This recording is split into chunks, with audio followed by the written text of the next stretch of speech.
nossa aula de hoje, nós vamos falar sobre a representação de dados em tabelas e gráficos.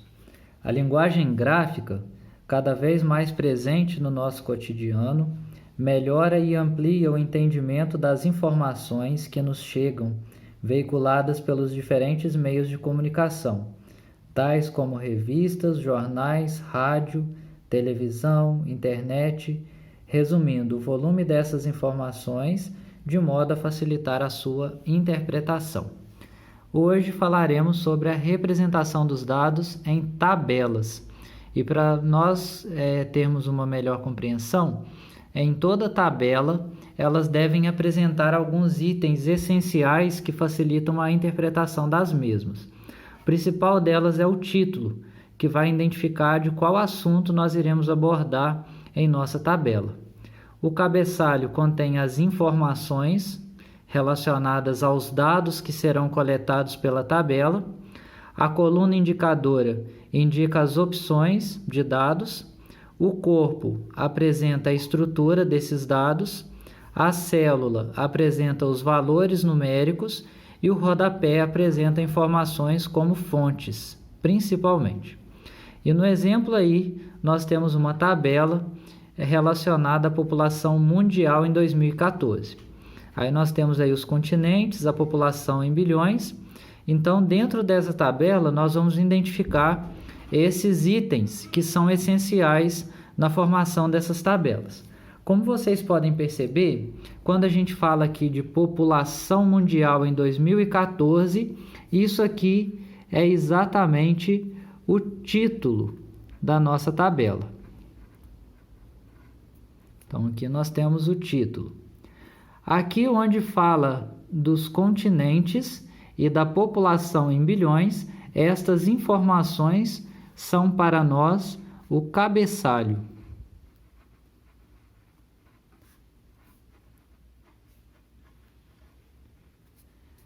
Deste lado, onde nós temos Ásia, África, Europa, América e Oceania, aqui nós temos a coluna indicadora. Coluna indicadora.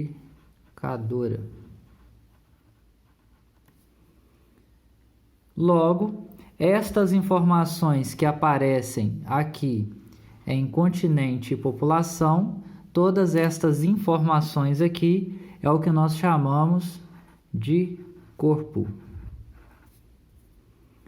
E além disso, nós temos a célula. A célula é onde está localizada a coluna com os dados numéricos em relação à primeira coluna. Então, essas informações que estão englobadas aqui é o que nós chamamos de célula. E por último, o rodapé, ele apresenta para a gente as informações do local onde foi retirada essa tabela. E como vocês podem ver, é exatamente esse endereço que aparece aqui abaixo da tabela. Esse endereço aqui é exatamente o rodapé da nossa tabela. Então aqui nós vimos alguns elementos básicos que compõem a representação de informações dentro de tabelas. Além disso, existem outros tipos de cálculos essenciais no estudo das tabelas, que é o cálculo de média, que é o que nós vamos ver agora. Então, acompanhe aí. Aqui, nós temos um exemplo, e o exemplo diz o seguinte. A tabela a seguir mostra a evolução da receita bruta anual nos 3 últimos anos de 5 microempresas. Na verdade, foi disponibilizado aí 6, né? Então, aqui vamos trocar aqui esses 5 aqui, é 6, que se encontram à venda. Então, aqui nós temos as informações. Nesse caso aqui, ó, essa primeira coluna aqui vai ser a nossa coluna indicadora, com os dados A, B, C, D, E e F. E aqui nós temos os respectivos valores para esses dados da coluna indicadora. Para nós sabermos qual empresa apresenta maior lucro, nós precisamos fazer uma média dos dados que elas apresentam ao longo desses anos. Então, para isso, nós vamos fazer o seguinte. Vamos puxar ela aqui acima.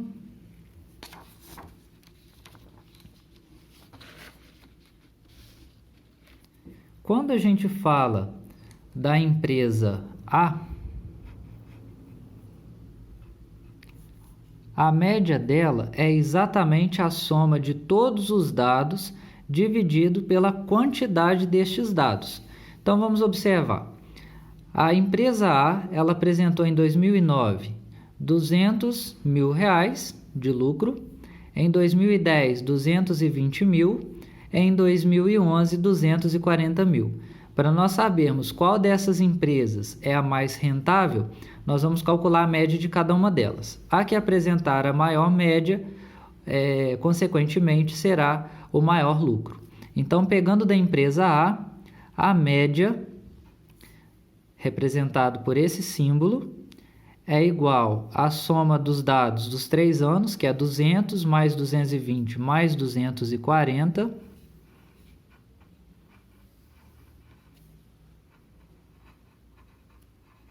como nós temos aqui, 1, 2, 3 dados, então vamos dividir isso aqui por 3.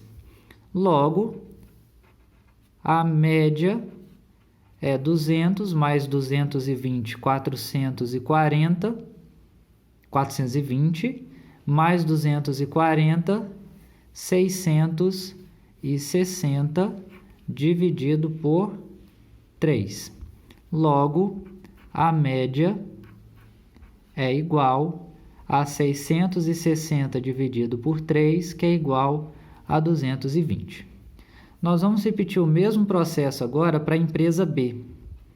A empresa B, então, será 200 mais 230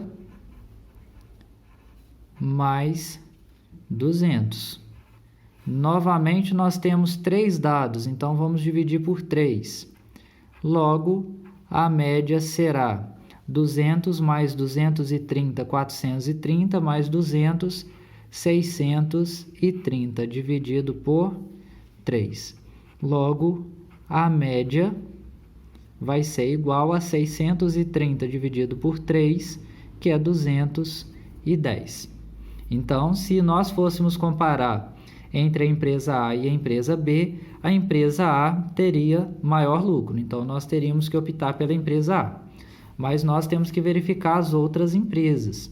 Então, fazendo o mesmo procedimento com a empresa C, que é 250 mais 210 mais 215. Esses 3 dados, então, dividido por 3. Logo, a média é igual a 250 mais 210 é 460, mais 215, 475, dividido por 3. Perdão, corrigindo, 675. Fazendo essa divisão, nós temos que primeiramente verificar, então, se o 675 é múltiplo de 3. Para nós sabermos isso, basta nós somarmos os algarismos do 675 e verificar se essa soma é um número divisível por 3. Se sim, esse número também será divisível por 3. Logo, eu tenho 6 mais 7 é 13, 13 mais 5 é 18. 18 é divisível por 3, então 675 também é divisível por 3. Se nós fizermos essa divisão, ele vai dar exatamente 225. Se você quiser conferir, 3 vezes 5, 15, vai 1. 3 vezes 2, 6, mais 1, 7. 3 vezes 2, 6, 675. Agora vamos para a empresa D. Na empresa D, a média será X é igual a 230 mais 230 mais 230, dividido por 3. Nesse caso, como todos podem perceber, Os 3 valores são iguais, logo a média é apenas um deles, então 230. Não precisa dar continuidade. No item E agora, que a empresa E, a média será 160 mais 210 mais 245. São 3 itens, então dividido por 3. Logo, a média será igual a 160 mais 210, é 370. 370 mais 245 vai ser 615.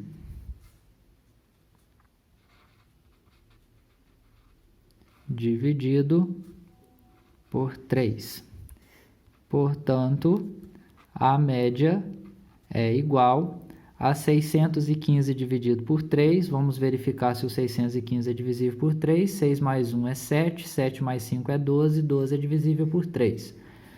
Logo, 615 dividido por 3 é igual a 205. E por último, a empresa F. Logo, a média será 205 mais 220 mais 230, dividido por 3. Nesse caso, a nossa média será 205 mais 220, 425. 425 mais 230 dá 655. Dividido por 3.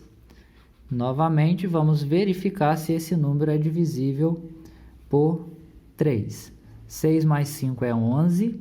11 mais 5 é 16. 16 não é divisível por 3. Significa que, nesse caso, nós teremos um resultado decimal. Então, nós vamos fazer a divisão aqui para nós verificarmos, então. Vou pegar aqui, 655 e vou dividir ele por 3. 3 vezes 2 é 6, para 6 nada, desce o 5. 3 vezes 1 é 3, para 5 falta 2, desce o 5. 3 vezes 8 é 24, para 25 falta 1. Você coloca vírgula, acrescenta 0. 3 vezes 3, 9, para 10 falta 1. Coloca 0, vai dar 3, vai sobrar 1. Ou seja, nós teremos aqui uma dízima periódica. Logo, então, a média da empresa F é aproximadamente 218,3. Se vocês observarem, a empresa que apresentou o maior valor aqui é a empresa que deu a média 230. Logo, a resposta dessa questão vai ser a empresa D.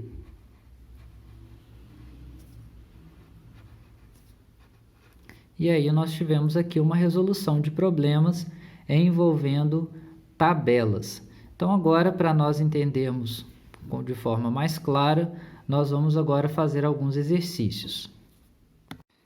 Então agora, partindo para os exercícios, módulo 13, na página 17. A primeira questão. Campanha do governo de Dubai contra a obesidade oferece prêmio em ouro por quilogramas perdidos.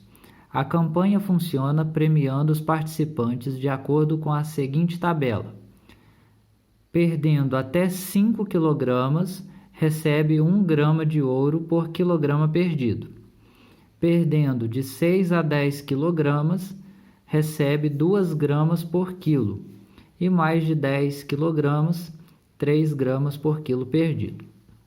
Assim, se uma pessoa perder 4 quilogramas, receberá 4 gramas de ouro. Se perder 7 quilogramas, receberá 14 gramas. Se perder 15 quilogramas, receberá 45 gramas. Considere um participante da campanha que recebe exatamente 16 gramas de ouro pelo número inteiro de quilogramas perdidos. sabendo que a massa dessa pessoa, ao receber o prêmio, é de 93 quilogramas, determine o valor inteiro de sua massa em quilogramas no início da campanha. Se nós formos analisar a tabela, nós podemos perceber que quando ele fala que o participante recebeu as 16 gramas de ouro, basta nós observarmos o seguinte: até 5 quilogramas não daria possibilidade de receber 16 gramas, porque seria 1 grama por quilograma perdido. Então, se ele perdesse 5 quilogramas, ele ganharia 5 gramas. Então, aqui já não daria. Mas veja bem, se ele perde 6 quilogramas, ele ganharia 6 vezes 2, 12. Se ele perde 7, 7 vezes 2, 14. Mas se ele perde 8, 8 vezes 2, 16. Então, nós podemos perceber que, na verdade, esse participante, ele perdeu 8 quilogramas. Por quê? Se nós pegássemos aqui na tabela, 8 está compreendido entre 6 a 10. Então, já que é 2 gramas por quilogramas perdido, então aqui observem que daria as 16 gramas de ouro. Como a massa dele era 93 quilos, adicionando os 8 que ele perdeu, na verdade ele tinha um total de 101 quilograma. E aí nós temos aqui a resposta. O segundo exercício diz o seguinte: para saber o dia da semana em que uma pessoa nasceu, podem-se utilizar os procedimentos a seguir. Primeiro, identifique na data de nascimento o dia D, o mês M, cada um com 2 algarismos, e o ano A com 4 algarismos. Segundo, determine o número N de dias decorridos de 1º de janeiro até o dia D do mês M. Calcule Y, que representa o maior valor inteiro que não supera A menos 1 dividido por 4. Quarto, calcule a soma S igual a A mais N mais Y. Quinto, obtenha X, que corresponde ao resto da divisão de S por 7. Conhecendo X, consulte a tabela. Então, se o resultado der 0 é sexta-feira, se der 1 é sábado, 2 domingo, 3 segunda-feira, 4 terça-feira, 5 quarta-feira e 6 quinta-feira. O dia da semana referente a um nascimento ocorrido em 16 de maio de 1963 é. Então, primeiramente, nós vamos então escrever essa data. Lembrando que no primeiro item, a data tem que conter 2 algarismos para o dia, que é representado pela letra D, que nesse caso é 16. De maio, maio é 5, então, como são 2 algarismos, nós vamos usar 0,5. E o ano, 4 algarismos, 1963. Lembrando, então, que o 16 é D, que é o dia, 5 é o mês e 1963 é o ano. Feito isso, vamos para o segundo item. O segundo item pede para determinar o número N de dias decorridos de 1º de janeiro até o dia D do mês M. Então, nesse caso, nós temos que calcular a quantidade de dias que tem até 16 de maio. Então, vamos marcar aqui, ó, até 16 de maio. Aí nós temos 31 dias em janeiro, mais, como nesse ano aqui, 1963 é um ano ímpar, nós já temos a certeza que ele não foi um ano bissexto, porque para ser ano bissexto ele tem que ser um ano par. Então, nesse caso, basta então considerarmos o mês de fevereiro com 28 dias. Então, o mês de fevereiro completo 28 dias, mais o mês de março, que tem 31 dias, mais o mês de abril, que tem 30 dias, mais o restante de dias, né? Que já que até 16 de maio, então até esse dia são mais 16 dias. Somando todos esses valores, nós teremos então que N é igual a 136. Então, descobrimos o valor de N. Terceiro, nós vamos calcular Y pela fórmula Y é igual a menos 1 dividido por 4. Lembrando que isso tem que ser um valor inteiro, né? O A nós vimos aqui que é o ano, 1963. Então, aqui vai ser 1963 dividido por 4. Esquecemos aqui do menos 1, né? Então, nós temos aqui 1962 dividido por 4. Essa divisão não vai dar uma divisão exata, pois ela vai dar 490,5. Só que como nós iremos arredondar, nós sabemos que até 5 a gente volta para o número anterior. Acima de 0,5 aumenta uma unidade. Então, como aqui o y daria 490,5 e ele quer um número inteiro, nós vamos considerar aqui, nesse caso, y igual a 490, que é o inteiro. Partindo para o próximo passo, que é o quarto, nós vamos calcular a soma S igual a mais N mais Y. Essa soma aqui vai ser o ano, A, que é 1963,